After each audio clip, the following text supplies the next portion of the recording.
Did the animators need to go this hard in this episode? No. But did they do it anyways? Yes. And I am so very grateful that they did, because holy shit, was this episode just like, boom, gorgeous. Like, they just pulled out all stops. They did not give a fuck. They were like, you know what?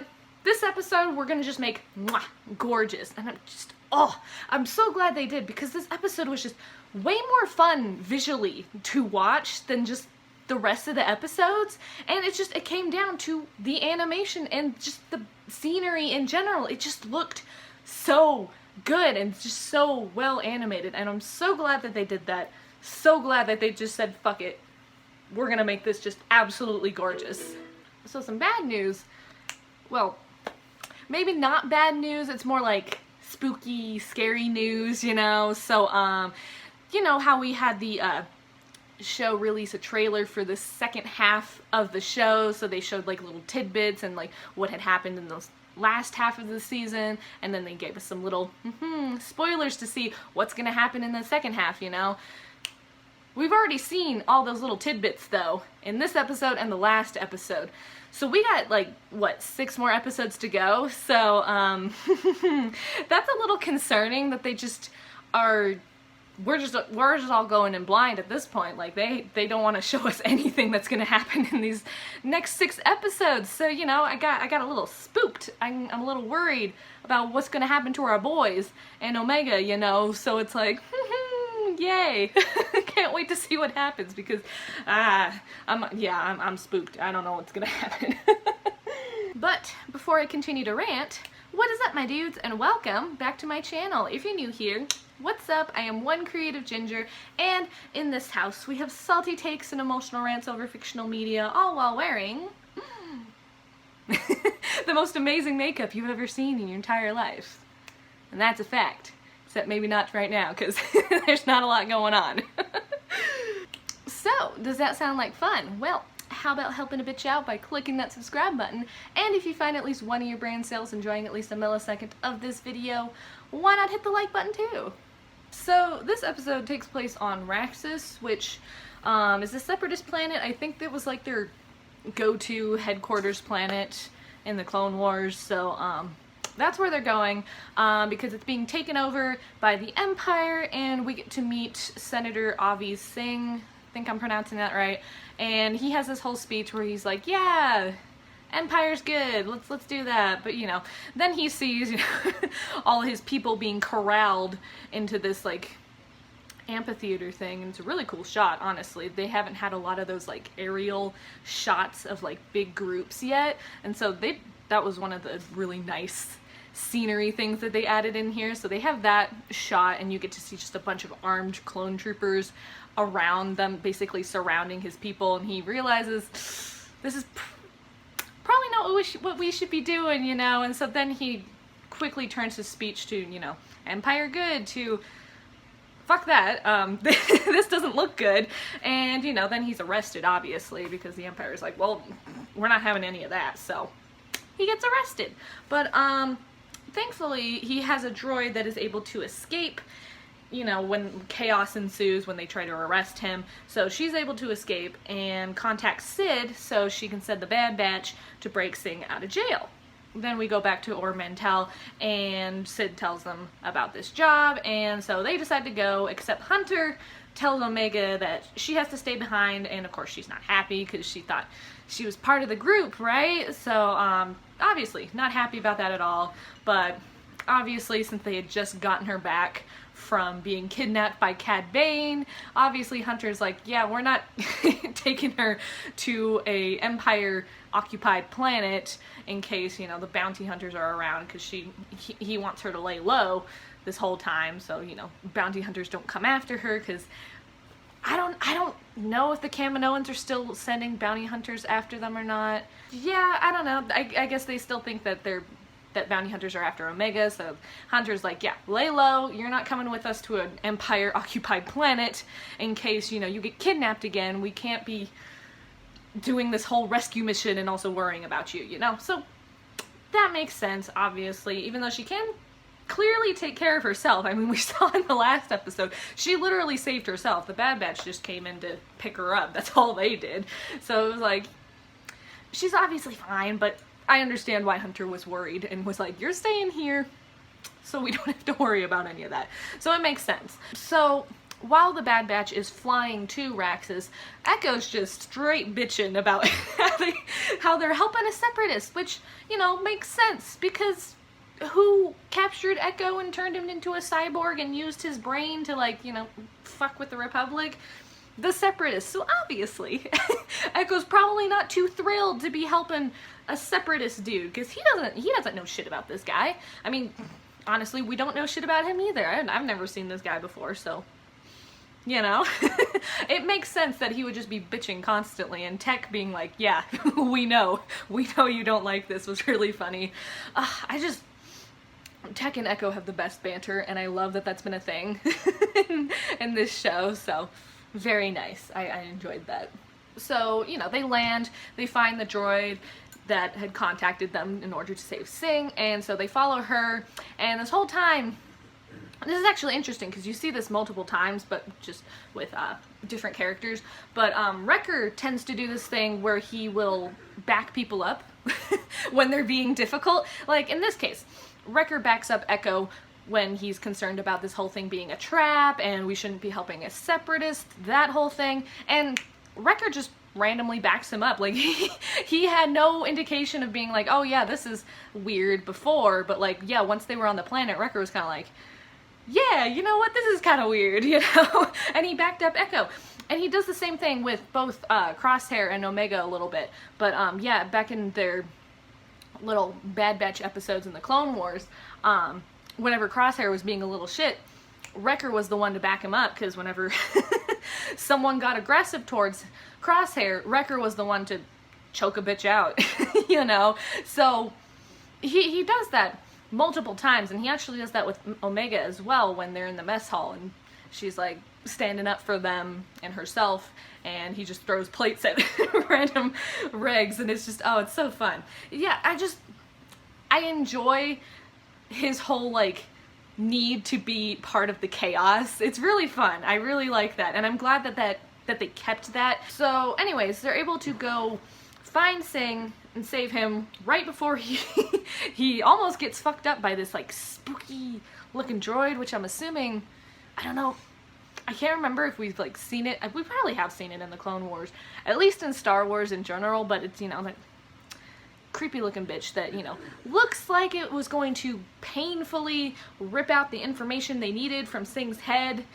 So, you know, because that was the context I got from that. It was just like, this looks a little like if he got closer and it got, you know, all the information out, he wouldn't have survived. That kind of vibe. So luckily that didn't happen. They arrived just in time to stop that bitch from doing any damage, right? So yeah, so then Sing helps them escape the city while they're totally just getting roasted by these clone troopers. They steal one of those walkers, immediately gets fucked up, and they have to repair it and shit, you know? It's just absolute chaos, and the Bad Batch was just stunning everyone. They did not, like, pick and choose. Like, you know, it made sense that they were stunning the clones because they don't want to hurt their own, right? Because they know, yeah, it's the inhibitor chip, you know, that's why they're doing this. But they even stun, like, the Imperial officers, like, not their own, you know? So I was kind of like, definitely a different vibe, because, you know, when they were first introduced, they were kind of introduced as these assholes that don't really give a shit about people or just anyone in general. Yeah, so they finally escape the actual city and they get back into the forest and shit where their ship is, but Sing ends up hesitating to go with them, and he says how he just can't leave his people at the mercy of the Empire. He has to go back and help them, and they're all just like, well, you can't really go back because then you're gonna get arrested and then you can't help them, you know, if you're in jail. And Echo actually just he says the line, live to fight another day, because where have we heard that before, right? But yeah, it was interesting to see Echo actually be like, hey dude, come on. You're being dumb. Because this whole time he's been bitching about saving this guy. So that was a pretty nice change. And it does make sense because obviously he still doesn't like this guy. He's a separatist. But I think Echo actually gets to see a different side of the separatists. Because again, there was a sect of separatists that were just like, hey, you know, we actually have some legitimate concerns with the Republic, and that's why we don't like them, you know, so they weren't trying to kill anyone or even interacting with the war in any way, but they were just like, yeah, the Republic's kind of fucked, and we don't like that. So Singh might have been a part of that. It was very unclear because we never got, like, any insight into who he was during the Clone Wars, so we don't know anything about that, but, it was interesting because, yeah, Echo's never seen a separatist that doesn't really want to, like, kill him or experiment on him. So, obviously, he's going to have this, like, different reaction to seeing this separatist that he's been bitching about saving this whole time go, like, hey, I need to go help my people. Like, this isn't right, you know? So, he's probably just like, okay, well, this guy isn't that bad, I guess. But, like, dude, you gotta come with us, you know? So that's the vibe I got from that. It wasn't like Echo's totally cool with this guy. It was more just like, you're not that bad, but come with us because we were paid to get you off the planet, you know? So, yeah, I don't know. I liked his line and how he totally does the whole homage to Hard Case, that kind of thing. It was nice. Yeah, I would have loved to see, like, a scene in this episode where Echo and Singh actually have, like, an argument or some sort of, like, conversation where Echo's just like, we can't trust you, separatists don't care about anyone but themselves, you know, they just want to kill everyone and hurt everyone, that kind of thing. He just has this little tirade, and Singh could argue back that, you know, the reason he's in jail is because he didn't want to see people suffer under the Empire's rule, you know, and maybe also reveal the reason why he became a separatist to begin with, because again, we don't know if he's one of those separatists that was just like, I have actual problems with the Republic and how it's, you know, running, that kind of thing. We don't know for sure, so it would have been nice to have that explained, because I feel like that would have been a really cool thing to, at least for, like, Echo's character. Yeah, he just seems very confused most of the time. I think Singh would probably have helped him understand it more, because I don't think the Bad Batch in general, I don't think they really understand exactly what's going on. That might have helped them a little bit more, having a conversation about change, you know. I feel like they should have something like that at some point. But anyway, back to the episode. So, the Batch gets back to Ord Mantell with Singh, and they find out that Omega has just been kicking mad ass at gambling, of all things, and through that, she actually paid their debt to Sid, so now they're free. You know, they can go to join up with Rex, maybe they'll do that. That'd be nice if they did, you know? And it's just, it was really interesting to see Sid interacting with Omega in this episode, because it was kind of cute, because Sid's just kind of like, ugh. What the hell do I do with a kid? And then when she finds out that Omega's really good at, like, this strategy game, she's like, you want to win me some money? That kind of thing? And then Omega just being like, okay, well, I'm gonna cut a deal with you. That was so fun to watch. Like, she's learning a lot about the world around her and how it works. But yeah, so that was interesting to see Sid and Omega interacting a lot more in this episode, and Sid being like, I like this kid. She can win me money while gambling. But when they get there, Hunter's not so happy that Omega's gambling has attracted a big ass crowd, and, you know, he told her to lay low in case any bounty hunters were looking for her. But yeah, he was kind of just like, what the fuck? He wasn't, like, proud of her or anything, being like, oh, nice, you paid off our debt, thanks for that. No, he was kind of just like, why are you doing this? And and I know, if you notice, Wrecker kind of just, like, gives him a look and, like, a shoulder shove, that kind of thing, being like, what the fuck, dude? That kind of thing. I liked that, because, yeah, Wrecker was very proud of her for gambling away their debt. I liked that. But, yeah, so, no debt anymore. So, yeah, Hunter was just a little bit much. I was just kind of like, you should be a little bit proud of her for, you know, freeing you of this debt, you know? But they do have a cute little thing where he's like, oh, you're pretty good at strategy then. Let's have a little one-on-one game and see how good you are. That kind of thing. And that was cute because she was like, okay, let's play. That kind of thing. And so I liked that. So he was kind of coming around. But yeah, so that's how that episode ends. This episode, very gorgeous. Just, I don't know if it's just the art style because I absolutely love this Clone Wars art style. It's just amazing and I love it so much.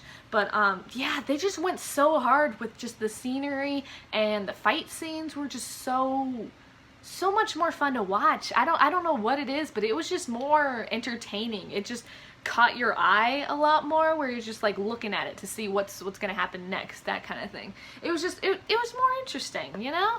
I don't like that this show went back to ignoring Crosshair again, because it's just, he's an interesting character. I would like to see, you know, what's going on. Like, we don't know how the Empire's been treating him. We don't know how he's holding up, any of that kind of thing. We haven't seen any, like, episodes focusing on him. And we've got 6 more episodes. I'm pretty sure. 6 more. You could at least, like, dedicate one of those episodes to how Crosshair's doing, like, what's going on. Because we know that they're all trapped in their minds, and the inhibitor chip's just doing all the violent shit, you know.